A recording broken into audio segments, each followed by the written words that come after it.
ရှိပါတယ်ဒါမျိုးတွေကဟိုကျွန်တော်ရေးခဲ့တဲ့အချိန်ကြီးတိုင်းမှာဟိုကြုံလို့ရပါတယ်ပေါ့ဘယ်လိုကြုံရလဲဆိုတော့ဥပမာဗျာကျွန်တော်Academy တစ်ကြိုစင်ဝင်ခဲ့ပါတယ်ဆိုတော့အဲဒီမှာတိုက်ဆိုင်မှုရှိနေဆိုတဲ့စကားပေါ့ကျွန်တော်တို့ဖြစ်သွားလိမ့်မယ်မထင်ဘူးဗျာဒီလိုအောင်မြင်သွားလိမ့်မယ်လို့လည်းကျွန်တော်မထင်ဘူးပေါ့ဒါပေမဲ့ရေးခဲ့ကျွန်တော်ဒီ work ကိုကျွန်တော်အားထုတ်ပေါ်တစ်ခုပဲရှိတယ်ဗျာကျွန်တော်အမြဲတက်မှတ်သေးသောအားနဲ့တော့အားထုတ်ခဲ့တာကြီးပါပဲပြောချင်တာတော့ကျွန်တော်စကားတိုင်းကိုကျွန်တော်ခွန်အပြည့်ကျွန်တော်စိုက်ပြီးတော့ကျွန်တော်အားထုတ်တာကြီးပါပဲဒါပေမဲ့ပုံမျောလင်းတာတို့ပုံမျောဘာမှလည်းမမျောလင်းမိဘူးဆိုတာတော့ရှိရပါဘောလေတက်ဆိုင်နိုင်မယ်တက်ဆိုင်မှုရှိလင်းဆိုတဲ့ဟာကျွန်တော်အဲ့လိုဟိုဘောနော်တေချာကြီးတစ်ခုတည်းကြီးဟိုမျောလင်းထားတာမျိုးတော့မဟုတ်ဘူးပေါ့ဒါပေမဲ့သူဒီကောက်ယုံတင်တော့ကျွန်တော်လည်းအဝေးရောက်နေပါတယ်အဝေးရောက်နေရဲ့ထင်ထားတာလည်းအများကြီးအောင်မြင်နေဆိုတဲ့ဟာကိုကျွန်တော်အဝေးကနေကြားရတယ်ပေါ့ဒါမျိုးလေးရှိတတ်တယ်ပေါ့အဝေးရောက်နေဆိုတော့ဗျာဒါကျွန်တော်ဟိုလူကြောက်ကောင်ပြောတဲ့စကားပါပဲဖန်ခံထားတာပေါ့ဖန်ခံထားရတယ်ဒီမျိုးစေဝါကိစ္စနဲ့ပတ်သက်ပြီးကျွန်တော်ထိန်းသိမ်းခံထားရတဲ့6နှစ်ပေါ့အဲ့ကာလမှာဒီကယုံတင်တယ်အဝေးရောက်လေဆိုအကြောင်းအရာအဲ့ဒါပါပဲမိသားစုကကျွန်တော်ခွင့်လွှတ်မယ်ဆိုရင်မိသားစုကိုကျွန်တော်ဟိုပြစ်ပယ်ပြီးတော့လေဟိုကျွန်တော်ပြောရမယ်ဆိုရဲကျွန်တော်ရင်ထဲမှာရှိတဲ့အတိုင်းကျွန်တော်ပြောရမယ်ဆိုရင်ကျွန်တော်အဲ့လိုသွားတင်တယ်ဗျာကျွန်တော်သွားရမယ့်အခြေအနေတစ်ခုရှိလို့လေကျွန်တော်ရောက်သွားတယ်လို့ကျွန်တော်ကတော့ယုံကြည်တယ်အဲ့လိုရောက်သွားတယ်ကျွန်တော်ဘောမှာထိခိုက်နေတာသွားတယ်အကုန်ငယ်သွားတယ်ကျွန်တော်ဒါကြီးကကျွန်တော်ဘောမှာဟိုအမဲအစွန်းအကွက်ကြီးရဲ့လို့ကျွန်တော်ကဘလို့မှသဘောမပေါက်နိုင်ဘူးဒါကျွန်တော်သွားရမယ်သွားတင်တယ်ပေါ့နော်နောက်ပြီးကျွန်တော်မှားတာဟိုပြင်မှာမှားတော့အဲ့အမှားဟာဘယ်လိုမှားသွားတယ်ဆိုတော့ဟိုပြန်ပြီးတော့တင်ပေးနိုင်တာကျွန်တော်တို့ကျွန်တော်ပဲရှိတယ်ဆိုတော့ကျွန်တော်အဲ့လိုသွားတာကျွန်တော်ရဲ့ဟိုအကြောင်းတစ်ခုလိုပါပဲသင်ခန်းစာအတစ်တစ်ခုကိုသင်ရဆိုပါပဲကိုပြန်လှန်လေ့ကျင့်ခန်းတွေယူရလိုပါပဲကျွန်တော်သဘောကျတယ်အဲ့ရောက်သွားတာဟာကျွန်တော်အလားသက်မဖြစ်အောင်ပေါ့အလားသက်မဖြစ်အောင်ကျွန်တော်တေချာဆုံးမနိုင်တယ်ကျွန်တော်တေချာပြန်ပြီးတော့တဲ့မှန်နိုင်တယ်ကျွန်တော်ပြန်ပြီးတော့အကောင်း position ရောက်အောင်ကျွန်တော်ပြန်ပြီးတော့ဟိုပြန်လုပ်ချင်ရခဲ့တယ်ပေါ့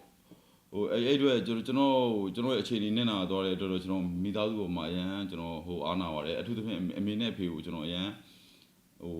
တောင်းပန်ပါတယ်ဒီကတောင်းပန်တယ်ကျွန်တော်အမြဲတမ်းတောင်းပန်ပါတယ်အဖေနဲ့မေရဲ့ဟိုစိတ်အင်အားတွေရောဟိုငွေကြေးအင်အားတွေရောကျွန်တော်ကိုကောင်းဆန်ဆန်ဒီလိုဖြုံးနှိလိုက်တဲ့အတွက်ကျွန်တော်အပြည့်ရှိပါတယ်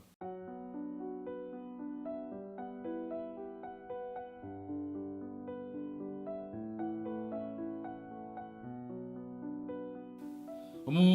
ကျူတော်ဘာလို့ရုပ်ရှင်ကျွန်တော်နေရပဲလေကျွန်တော်အတွက်ဘရောဒါကြီးကစိတ်နေမှာမဟုတ်လေကျွန်တော်ဘယ်လောက်6နှစ်မဟုတ်ဘူးဘယ်လောက်ရောက်သွားကျွန်တော်ပြန်လာရင်ဒါကျွန်တော်နေရပဲအဲ့တော့ကျွန်တော်နေရကျွန်တော်ပြန်လာတာပဲကွယ်ဘာမှဟိုဒါကြီးစိတ်နေကြမဟုတ်ဘူးဘာမှဟိုထူးဆန်းနေကြမဟုတ်ဘူးဘာမှဟိုတကူးတကားကြီးဖြစ်နေကြအကြောင်းမှမရှိတာကျွန်တော်အချုပ်ဘောတော့ထောင်ကြတာတော့မဟုတ်သေးဘူးပေါ့ဗျာကျွန်တော်ဒီအမှုစေဝမှုနဲ့ကျွန်တော်ရောအမှုရင်ဆိုင်နေရစဉ်ကာလတစ်နှစ်တောတွင်မှာပေါ့ကျွန်တော်ရှိဦးမြို့မြကိုယ်တိုင်ဆက်သွယ်လာတယ်ပေါ့ဆက်သွယ်လာပြီးတော့ဟိုကျွန်တော်ကိုယ်တိုင်လည်းအပြင်မှာရေးဖို့တန်လန်းဖြစ်ခဲ့တဲ့ဟိုရေးဖို့ရည်ရွယ်ခဲ့တဲ့ဒီဟိုရာဇဝင်ရိုင်းသူများအဲ့ဒါကိုသူကဟိုထောင်ထဲမှာကျွန်တော်ရေးခွင့်ရဖို့အတွက်ဟိုနောက်သက်ဆိုင်ရာတွေကိုဟိုပေါ့တေးကြအကူအညီတောင်းအစီအစဉ်ပြီးတော့ကျွန်တော်ရေးခွင့်ရတယ်အဲ့တော့ပထမဆုံးထောင်ထဲမှာဒီဇာတ်ကားဟိုရုပ်ရှင်ဇာတ်ကားကိုကျွန်တော်ရေးခွင့်ရခဲ့တယ်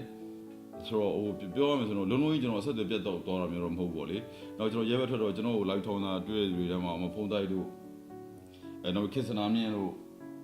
ကိုဇော်တို့ဦးမျိုးမင်းတို့လည်းဟိုကြိုးရရောက်လာတဲ့အတွက်ကြောင့်ကျွန်တော်ဒီလောကကြီးနဲ့ဟိုတီးပပကြီးပြတ်သွားတာမျိုးမဟုတ်ဗျာ။ကျွန်တော်ဒီအလူပညာနဲ့ပတ်သက်တဲ့အကြောင်းအရာတွေကိုကျွန်တော်ဆွေးနွေးနေနိုင်တယ်အချို့ဟာတွေဆိုကျွန်တော်ဝင်ကူညီနိုင်တယ်အကြံဉာဏ်ပေးနိုင်တယ်ဒါမျိုးလေးတွေနဲ့ကျွန်တော်အမြဲတမ်းဟိုအစာနှွေးလို့နှွေးနေပြီးသားပဲဟိုလုံးလုံးကြီးမျက်စိပိတ်နားပိတ်ဖြစ်သွားတာမျိုးမဟုတ်ပါဘူး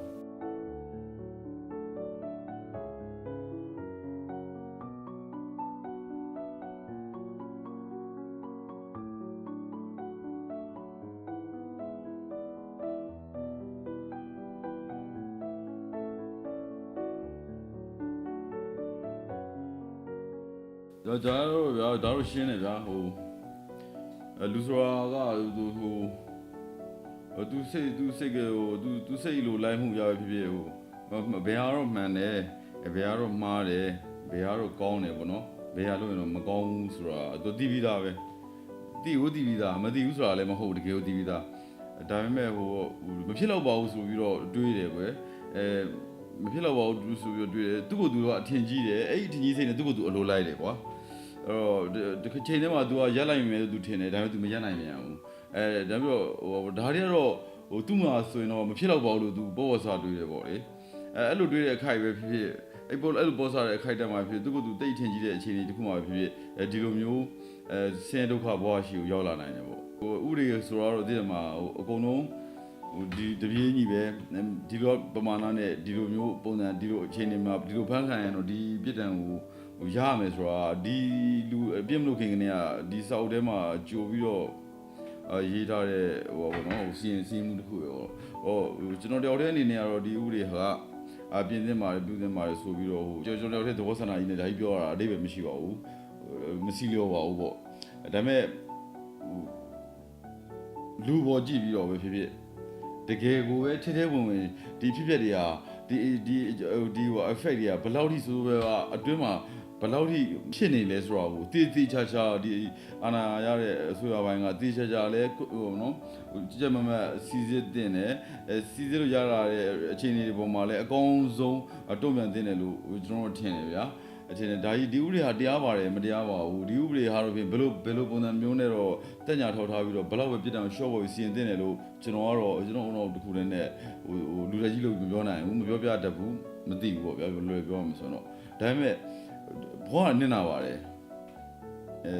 ထိခိုက်သွားတဲ့ဘဝတွေဟာမဒန်ဆာနစ်နာတတ်ပါတယ်မဒန်ဆာနစ်နာလေးရှိတတ်ပါတယ်ကျွန်တော်ထဲမှာနေတဲ့အတွက်ကျွန်တော်တကယ်ဟိုပဲကျွန်တော်အဲ့တူတွေနဲ့တူကျွန်တော်ဖြတ်သန်းခဲ့တဲ့အတွက်အဲ့နစ်နာတကယ်ကိုနစ်နာသွားတဲ့သူတကယ်ကိုအပြစ်မရှိတဲ့သူတွေတကယ်ရှိပါတယ်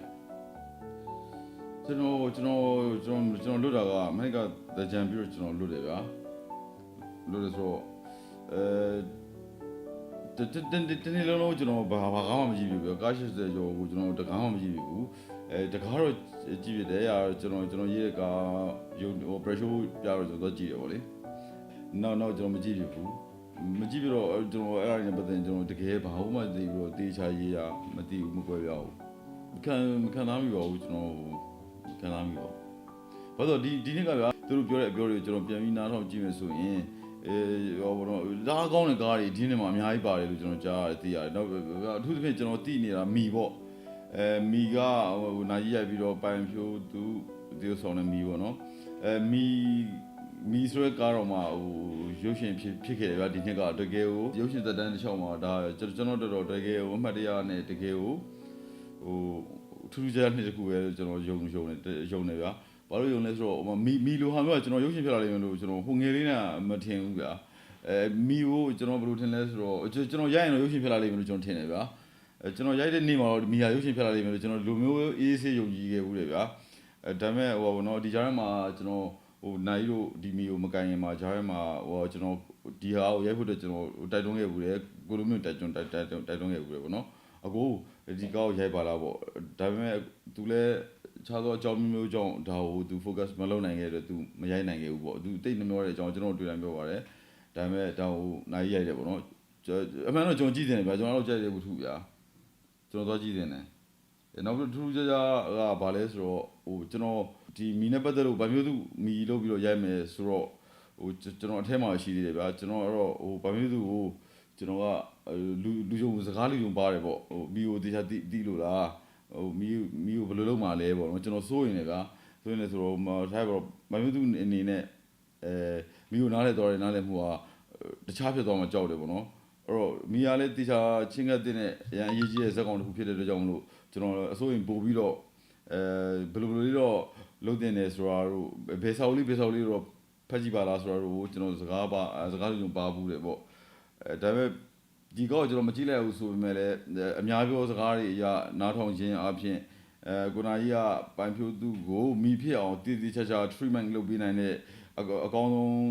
director တယောက်ဖြစ်ကျွန်တော်ပြန်ကြားသိရတဲ့အတွက်လည်းကျွန်တော်ကျင်းနေပါတယ်ဒီမီကိုကျွန်တော်တစ်ချိန်မှကြည့်မှာပါဘယ်လိုမသိကျွန်တော်မသိအဲ့လိုကျွန်တော်သိနိုင်မှာမဟုတ်ကျွန်တော်ဒါမတက်လို့မသိတာမဟုတ်ကျွန်တော်တက်လည်းမသိဘူးအဲ့မျိုးကဘယ်စုကတော့အားရပြီဘယ်စုကတော့အားမရဘူးဆိုတော့ကျွန်တော်မရှိဘူး မသိဘူးကျွန်တော်ဒါကဘယ်လိုတွေအမှတ်ပေးနေတာတော့ဘယ်လိုတွေအမှတ်လျှော့နေတာတော့လည်းမသိဘူးဘာတွေကြောင့်အဲ့ဒါမျိုးပြီးတော့ဘာတွေကြောင့်ဟိုဟာတွေကလွဲသွားလဲဆိုတော့လည်းမသိဘူးမသိရတော့များဗျာမသိဘူးဆိုတော့ကျွန်တော်ကဒီဟာဟိုမှာဟိုဘာမှမရလို့လားအဲ့လိုမျိုးမဟုတ်ဗျာကျွန်တော်အဲ့ကိစ္စဘယ်လိုသိလိုက်ပါလဲဆိုတော့အထောက်ထားရလားရှင်းပြရင်တော့ကျွန်တော်သိမှာမဟုတ်ဘူးဟိုဒါကဟိုပြည်စားကားမလို့ဒါရတော့မပေးကျွန်တော်အဲ့လိုမယုံကြည်ပါဘူး။ तू ကတကယ်ကောင်းနေဆို